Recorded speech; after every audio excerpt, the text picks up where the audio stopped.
बात है कि कथक की दुनिया से अचानक मुझे बहुत आशीर्वाद मिल रहा है। अभी थोड़े दिन पहले पंडित कुंदन लाल गंगानी जी का अवार्ड मुझे मिला और अब पंडित शंभू महाराज जी का, ये बहुत बड़ी सौभाग्य की बात है मेरे लिए। 1957 में हम ग्वालियर से जब दिल्ली आए, हमारे पिताजी को, हम लोग यहीं रहते थे, ये बिल्डिंग सब हमारे सामने ही बनी है और यही भारतीय कला केंद्र चलता था। और हमारे शंभू महाराज जी आते थे, बड़े बड़े संगीतकार, कलाकार। पंडित सुंदर प्रसाद जी का क्लास होता था, डागर बंधु का क्लास होता था, उस्ताद मुश्ताक हुसैन खान साहब का क्लास होता था। तो मुझे बचपन से तबले का बड़ा शौक़ था। ग्वालियर में तबला सीखा हुआ था, तो मैं घूमता रहता था, हर क्लास में जाता था। तो उनका तबला प्लेयर लेट हो जाता था तो महाराज मुझे कहते, आजा बेटा तू ठेका लगा मेरी क्लास में। तो कभी मैं शंभू महाराज जी के क्लास में ठेका लगाता था, कभी सुंदर प्रसाद जी के क्लास में ठेका लगाता था। और शाहिद भाई के दादाजी उस्ताद वहीद खान साहब, उनका भी क्लास चलता था सितार का, वहाँ भी मैं बैठता था। तो ये लय और सुर का जो रिश्ता होता है वो खून के रिश्ते से भी ज़्यादा बड़ा होता है। हर जगह से कुछ सीखने को मिलता है। और फिर बाद में क्लासेस में माया राव जी, इनकी माता जी, उनको भी देखा, वो सीखती थी। और चित्रा जी को भी देखा, वो भी। और फिर हमारे शंभू महाराज जी प्यार से हिंदुस्तानी ज़बान में जो हम सब लोग अपने गुस्से गर्मी में इस्तेमाल करते हैं, वो प्यार से इस्तेमाल करते थे। वो जब बोलते नहीं थे, किसी को गाली बुरा भला ना कहें तो लगता था बड़े उदास बैठे हुए हो। तो कभी सामने में आ जाता था, बेटा जा तेरी कमाई पे मेरा भी हक है, 2 डब्बी सिगरेट रेड एंड वाइट की लिया जाएगा। उस ज़माने में रेड एंड वाइट सिगरेट बड़ा मशहूर था। तो ये फिर बिरजू महाराज जी का हमारा बहुत साथ रहा। और उनके पंडित शंभू महाराज जी का एक शिष्य था ज्ञान मदनानी, बड़ा रियाजी बंदा था वो। और 2-2 घंटे वो तत्कार का रियाज करता था। मैंने कहा मेरे साथ भी तू रियाज कर।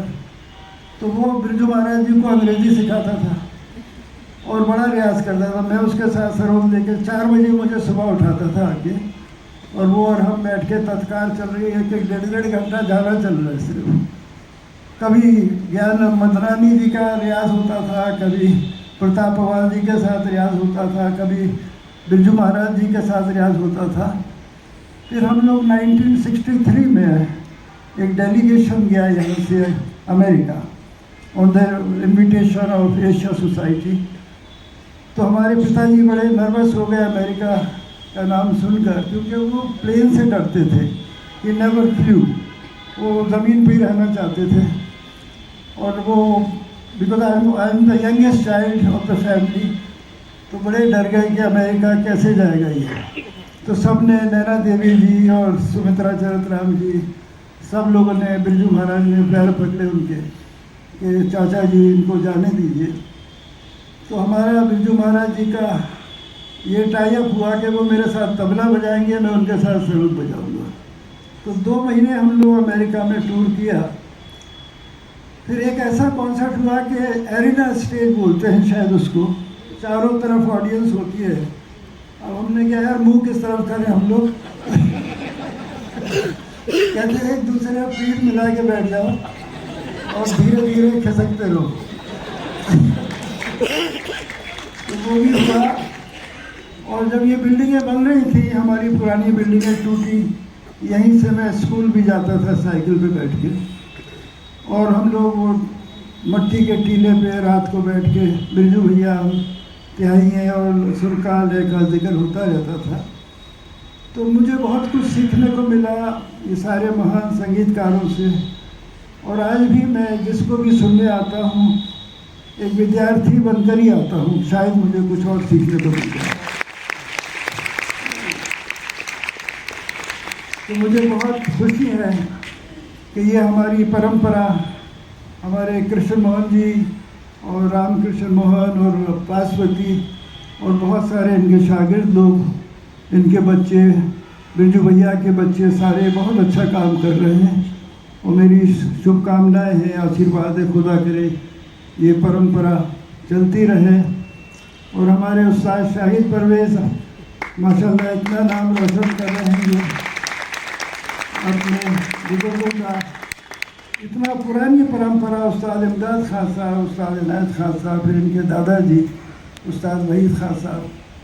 तो ये परंपरा, हर परंपरा, कई लोग मुझे पूछते हैं लेगेसी कैसे चलती है। मैंने भाई ऊपर वाला चलाता है, हम थोड़ी कुछ कर सकते हैं। अब हमारे ग्रैंड चिल्ड्रन अयान भैया के बच्चे 24 घंटे वो डिजिटल वर्ल्ड में रहते हैं, मोबाइल से चिपके हैं, आईपैड से, लेकिन जब रियाज के लिए बुलाते हैं तो वो आ जाते हैं। यही खुदा का शुक्र है और उनको रियलाइजेशन हो रहा है। Thank you very much.